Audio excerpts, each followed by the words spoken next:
السلام عليكم ورحمة الله تعالى وبركاته. أعوذ بالله من الشيطان الرجيم. بسم الله الرحمن الرحيم. الصلاة والسلام على أشرف المخلوقين وعلى آله وصحبه أجمعين برضا الله تعالى. أما بعد. بسم الله الرحمن الرحيم. وقال ربكم ادعوني استجب لكم إن الذين يستكبروا عن عبادتي سيدخلوا جهنم داخرين.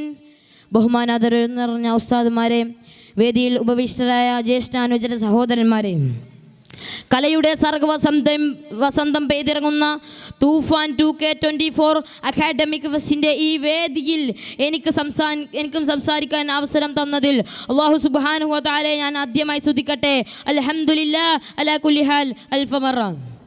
സുഹൃത്തുക്കളെ, Instagram, Snapchat പോലുള്ള social മീഡിയകൾക്ക് അടിമപ്പെട്ടുകൊണ്ട് തൻ്റെ സമയം മുഴുവനും അതിനു വേണ്ടി ചിലവഴിക്കുമ്പോൾ യഥേഷ്ടം 5 വക്ത് നിസ്കാരം പോലും ഒരു മുസ്ലിമിന് നിർവഹിക്കാൻ കഴിയാത്തിടത്താണ് പ്രാർത്ഥന മുസ്ലിമിൻ്റെ വജ്രായുധ എന്ന വിഷയത്തിൻ്റെ പ്രശസ്തിയാർജിക്കുന്നത്.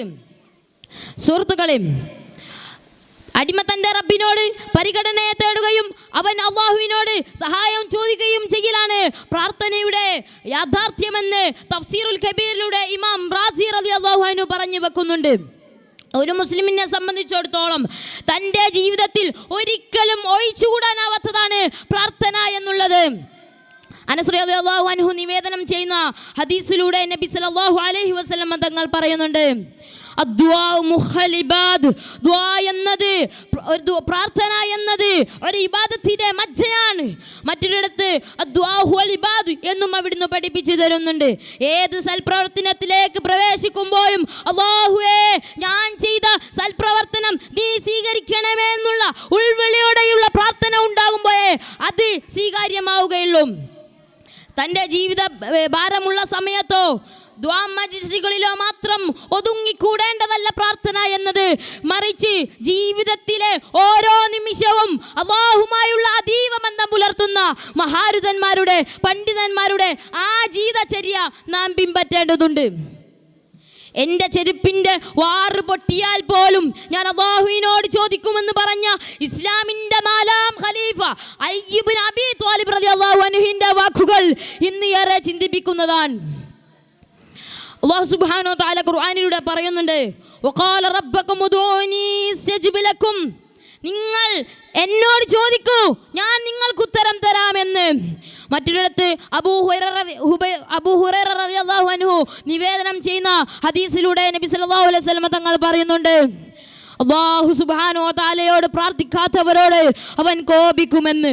അല്ലാഹുവിനോട് പ്രാർത്ഥിക്കുന്ന ഏതൊരു വ്യക്തിക്കും ഗുണങ്ങൾ മാത്രമാണ് എത്തിച്ചേരുന്നത്. അല്ലാഹു സുബ്ഹാനഹു വ തആല പറയുന്നുണ്ട്, പ്രമുഖ ഹദീസ് പണ്ഡിതനായ ഇബ്നു അജറുൽ അസ്കലാനി തങ്ങളുടെ ഫതുൽ ബാരിയിലൂടെ കുറിച്ചു വെക്കുന്നുണ്ട്, അല്ലാഹു സുബ്ഹാനഹു വ തആലയോട് പ്രാർത്ഥിക്കുന്ന ഏതൊരു മുസ്ലിമിനും 3-4 കാര്യം അല്ലാഹു സുബ്ഹാനഹു വ തആല നൽകാതിരിക്കില്ല.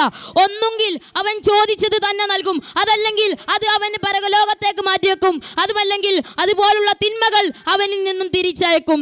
വിശ്വാസിയുടെ ആത്മീയതയെ സമ്പന്നമാക്കാനും സൃഷ്ടാവായ അല്ലാഹുവിനോട് സ്നേഹിക്കാനും ബഹുമാനിക്കാനുമുള്ള ആത്മാവിൻ്റെ അവകാശത്തെ വളർത്തുന്ന പ്രാർത്ഥന എക്കാലത്തെയും മുസ്ലിമിൻ്റെ വജ്രോയുധമാണ്.